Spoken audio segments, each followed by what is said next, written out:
Selamat datang kembali. Hari ini kita akan membedah sesuatu yang menarik banget dari tumpukan sumber yang Anda kirimkan.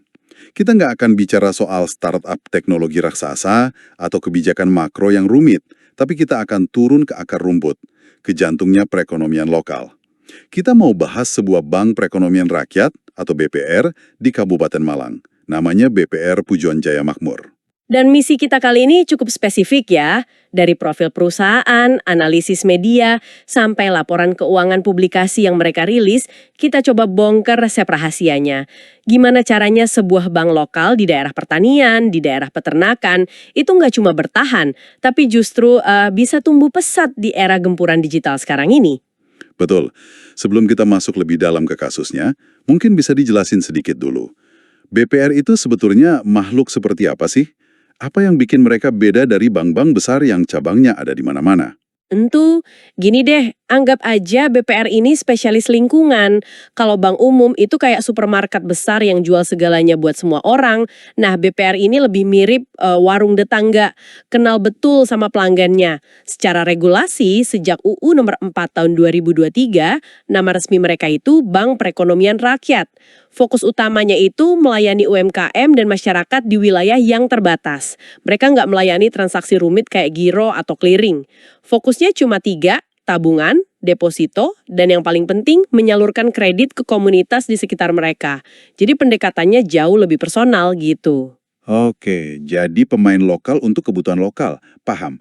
Mari kita fokus ke BPR Pujon Jaya Makmur.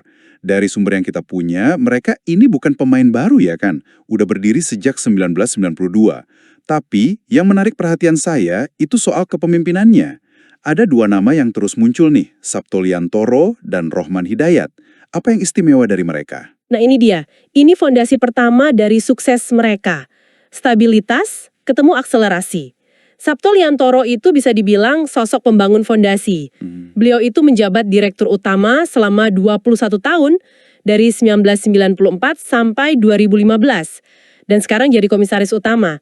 Punya pimpinan yang sama untuk waktu selama itu tuh jarang banget loh di dunia BPR.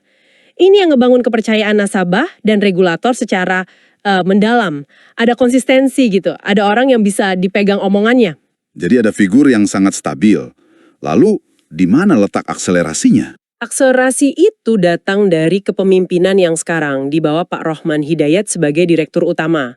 Kalau kita lihat data keuangan mereka yang nanti akan kita bahas, lonjakan pertumbuhan paling signifikan itu terjadi dalam beberapa tahun terakhir ini. Jadi ini kombinasi yang menarik banget. Fondasi kepercayaan yang udah dibangun puluhan tahun, terus digeber dengan strategi pertumbuhan yang lebih agresif dan terukur oleh manajemen baru. Visi mereka menjadi BPR yang sehat, unggul, dan profesional itu beneran dijalankan, bukan cuma pajangan. Punya pimpinan bagus itu satu hal, tapi produknya juga harus cocok sama pasarnya kan? Nah, target pasar mereka ini kan spesifik banget ya. Petani, peternak sapi perah, pedagang pasar di Pujon. Ini segmen yang sering dianggap sulit sama bank-bank besar. Dari sumber kita, apa sih yang mereka tawarin sampai bisa diterima banget sama komunitas ini? Mereka nggak coba jual produk perbankan standar. Mereka itu bikin produk yang berbicara dengan bahasa dan siklus hidup nasabahnya. Ada 2 produk yang sangat menonjol, kredit musiman sama kredit kelompok. Oke, kita bedah satu-satu. Kredit musiman. Dari namanya aja udah kedengeraan spesifik. Gimana cara kerjanya? Gini, coba bayangin Anda itu petani kentang di Pujon. Anda butuh modal sekarang kan buat bibit, buat pupuk, tapi pemasukan baru ada 4 bulan lagi pas panen raya. Kalau pinjam ke bank konvensional, Anda pasti diminta bayar cicilan pokok plus bunga tiap bulan. Wah, itu bisa mencekik, kan belum ada pemasukan. BPR Pujon ini membalik logikanya. Dengan kredit musiman, selama masa tanam, Anda cukup bayar bunganya aja. Nilainya kan relatif kecil. Nanti, setelah panen dan kentangnya kejual, baru deh Anda lunasin seluruh pokok pinjamannya. Wah, itu beneran solusi yang sangat ngerti kondisi di lapangan ya. Mereka nggak maksain skema yang nggak cocok. Lalu gimana dengan yang kedua? Kredit kelompok. Ini katanya mengadopsi model dari Grameen Bank di Bangladesh. Apa benar jaminannya itu bukan aset, tapi kepercayaan antara anggota? Tepat sekali, ini inovasi sosial yang brilian menurut saya. Pinjaman itu diberikan bukan ke perorangan, tapi ke sebuah kelompok. Misalnya, kelompok pedagang sayur di pasar yang sama. Jaminan utamanya itu bukan sertifikat tanah atau BPKB, tapi tanggung renteng. Tanggung renteng. Artinya, seluruh anggota kelompok itu bertanggung jawab secara bersama-sama atas pinjaman itu. Kalau satu anggota kesulitan bayar angsuran, anggota lain bakal turun tangan ngebantu. Entah itu nalangin dulu atau cari solusi bareng-bareng. Kedengarannya berisiko tinggi banget bagi bank. Apa yang bikin model ini berhasil? Karena modal ini mengubah risiko finansial jadi modal sosial. Ada tekanan sosial yang positif kan? Reputasi di komunitas jadi taruhannya. Tapi lebih dari itu, ini juga jadi wadah buat berbagi ilmu. Pedagang yang lebih senior bisa ngajarin yang lebih muda cara ngelola stok misalnya. Fleksibilitas plafonnya juga luar biasa. Dari 5 juta rupiah buat kelompok pemula sampai miliaran untuk kelompok yang usahanya udah maju. Bank ini beneran tumbuh bareng nasabahnya. Oke, jadi produknya udah dirancang khusus untuk ekonomi lokal. Tapi saya bisa bayangin, bank lain bisa aja niru jenis pinjaman ini. Apa yang jadi benteng pertahanan BPR Pujon yang susah ditiru? Kayaknya, disinilah layanan yang namanya e-collect itu memegang peranan kunci. Anda menangkap poin yang paling penting. E-collect ini senjata rahasia mereka. Dan jangan terkecoh sama nama I-nya ya. Ini sama sekali bukan aplikasi digital. Justru sebaliknya, ini layanan super manual. Petugas bank secara rutin mendatangi nasabah dimanapun mereka berada. Dimanapun. Iya, di lapak pasar, di ladang, bahkan di kandang sapi untuk ngambil setoran tabungan atau angsuran. Tunggu. Ngirim orang untuk keliling ngambil setoran satu persatu di zaman sekarang, kedengarannya sangat nggak efisien dan mahal. Gimana hitung-hitungan bisnisnya bisa masuk akal? Pertanyaan yang bagus banget. Dari luar emang kelihatan gak efisien, tapi kalau kita lihat lebih dalam, e-collect ini bukan sekedar layanan antar jemput uang. Ini adalah sistem pengumpulan data kualitatif dan manajemen risiko paling canggih yang ditenagai oleh manusia. Maksudnya sistem pengumpulan data. Coba jelasin lagi. Gini, ketika petugas bank datang ke lapak pedagang jamu untuk ambil angsuran Rp100.000, dia nggak cuma ngambil uang. Dia ngelihat dengan mata kepala sendiri, dagangan hari itu rame nggak? Stok jamunya masih banyak atau udah nipis? Dia bisa ngobrol santai. Gimana Bu, hari ini laris? Waktu dia datang ke peternak sapi perah, dia bisa lihat kondisi sapinya, sehat dan terawat atau kurus dan lesu. Itu adalah data real time tentang kesehatan usaha nasabah yang nggak akan pernah bisa ditangkap sama algoritma pinjaman online manapun. Oke. Nah, inilah yang bikin mereka bisa deteksi potensi masalah kredit jauh sebelum terjadi. Jadi, biaya operasional untuk layanan jemput bola ini sebenarnya adalah investasi untuk nekan angka kredit macet. Sebuah bentuk mitigasi resiko yang proaktif. Itu sudut pandang yang sangat menarik. Pantesan ada testimoni dari nasabah pedagang jamu yang udah loyal dari tahun 2000, dia nyebut ada hubungan emosional yang erat. Dan hubungan emosional itu punya nilai ekonomis, kepercayaan, loyalitas, serta data kualitatif yang tak ternilai harganya. Itulah keunggulan kompetitif mereka yang sulit sekali ditiru. Oke, semua strategi yang merakyat ini kedengerannya ideal banget. Tapi apa beneran ngasilin untung? Sekarang coba kita buktikan dengan angka-angka dari laporan publikasi mereka. Kita punya data dari 2022 sampai proyeksi 2025. Apa yang bisa kita lihat dari pertumbuhan asetnya? Pertumbuhan asetnya sangat solid.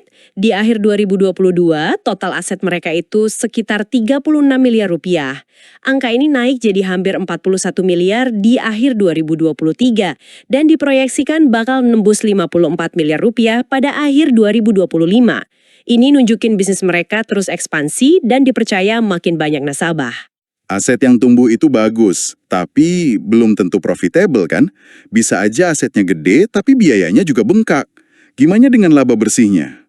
Nah, disinilah ceritanya jadi sangat impresif, terutama di bawah kepemimpinan sekarang. Laba bersih mereka itu beneran melompat. Dari 620 juta rupiah di tahun 2022, naik ke 812 juta di 2023, dan puncaknya, data publikasi tahun 2024 nunjukin laba bersih mereka tembus 1,17 miliar rupiah. Wow. Kenaikannya hampir 2 kali lipat cuma dalam 2 tahun. Wow, lompatan yang signifikan. Untuk bank dengan total aset sekitar 40-an miliar, laba di atas 1 miliar itu, seberapa bagus sih? Itu performa yang fenomenal. Ini berarti rasio profitabilitas terhadap aset atau ROA mereka itu mendekati 3%. Sebagai perbandingan, banyak bank komersial raksasa di Indonesia bakal seneng banget kalau bisa capai ROE 1,5% atau 2%.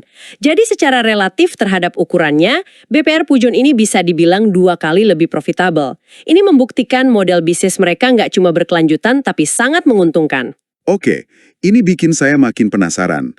Laba besar seringkali datang dari pengambilan risiko yang besar juga.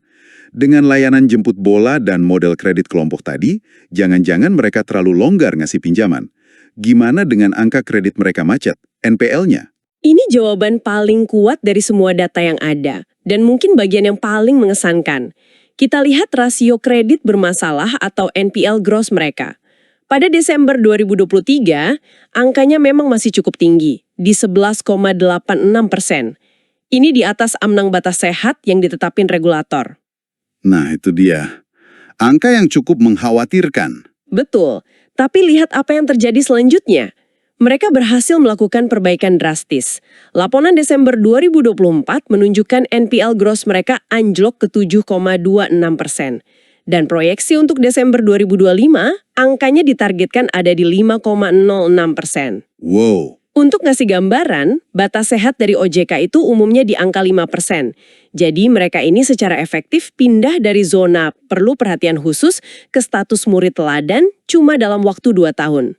Ini turnaround yang luar biasa dan nunjukin pendekatan personal mereka itu benar-benar efektif. Jadi kesimpulannya, model bisnis mereka terbukti sehat, profitabel, dan risikonya makin terkendali. Apakah ada pengakuan dari pihak luar, misalnya dari regulator, atas kinerja ini? Ada. Validasi eksternal yang paling kuat datang pada November 2024, di mana BPR Pujon Jaya Makmur masuk dalam daftar top 15 BPR dan BPRS di seluruh wilayah kerja OJK Malang. Ini bukan sekedar piala penghargaan ya, ini pengakuan dari Otoritas Pengawas Jasa Keuangan bahwa mereka itu salah satu yang terbaik di kelasnya. Kinerja keuangannya udah terbukti, tapi di dunia perbankan, apalagi untuk bank lokal, kepercayaan nasabah itu segalanya. Apa yang mereka lakuin untuk meyakinkan seorang peternak atau pedagang pasar bahwa uang simpanan mereka aman? Setiap tabungan dan deposito nasabah itu dijamin oleh pemerintah sampai nominal tertentu. Ini ngasih rasa aman yang paling dasar. Kalaupun banknya kenapa-kenapa, uang nasabah tetap aman. Itu jaminan dari sisi keamanan dana. Gimana dengan perlindungan konsumen kalau terjadi masalah atau sengketa? Mereka juga proaktif di area ini. Pada September 2024, mereka resmi jadi anggota LAPS SJK atau Lembaga Alternatif Penyelesaian Sektor Jasa Keuangan. Ini penting banget. Artinya, kalau ada nasabah yang merasa dirugikan dan nggak nemu solusi dengan pihak bank, mereka bisa bawa kasusnya ke LAPS SJK sebagai penengah yang netral dan adil. Nggak perlu lewat pengadilan yang panjang dan mahal. Oke. Ini menunjukkan komitmen mereka pada fair play. Ditambah lagi, berbagai penghargaan industri dari lembaga seperti Infobank dan The Finance itu makin memperkuat reputasi mereka. Jadi, apa pelajaran utama yang bisa kita tarik dari kisah BPR Pujon Jaya Makmur ini? Setelah kita bedah semua sumbernya, kayaknya mereka berhasil membuktikan sesuatu yang kontraintuitif di zaman sekarang. Tepat. Mereka menunjukkan bahwa di tengah gempuran fintech yang mengagungkan kecepatan dan otomatisasi, model perbankan yang mengakar pada pemahaman mendalam soal komunitas, produk yang relevan, dan sentuhan personal yang tulus, itu bukan cuma bisa bertahan, tapi bisa tumbuh luar biasa. Mereka adalah bukti nyata bahwa BPR bisa jadi pahlawan sejati bagi UMKM dan motor penggerak ekonomi dari level paling bawah. Kisah ini beneran menarik. Ini bukan cuma soal bank ya, tapi soal model bisnis yang berpusat pada manusia. Betul, dan ini mungkin memunculkan satu pertanyaan penutup untuk Anda renungkan. Sumber-sumber kita kan jelas menyebutkan tantangan dari pinjaman online yang nawarin kecepatan kilat dan kemudahan tanpa jaminan fisik. Pertanyaannya adalah, untuk masa depan model mana yang akan lebih berkelanjutan dalam menciptakan pembangunan ekonomi yang merata? Apakah kecepatan digital yang sifatnya transaksional dan mungkin terasa tanpa jiwa? Ataukah pertumbuhan yang mungkin sedikit lebih lambat namun dibangun kokoh di atas fondasi kepercayaan dan hubungan antar manusia? Apa sebenarnya nilai dari sebuah interaksi tatap muka, sebuah obrolan singkat di lapak pasar di era yang serba otomatis ini?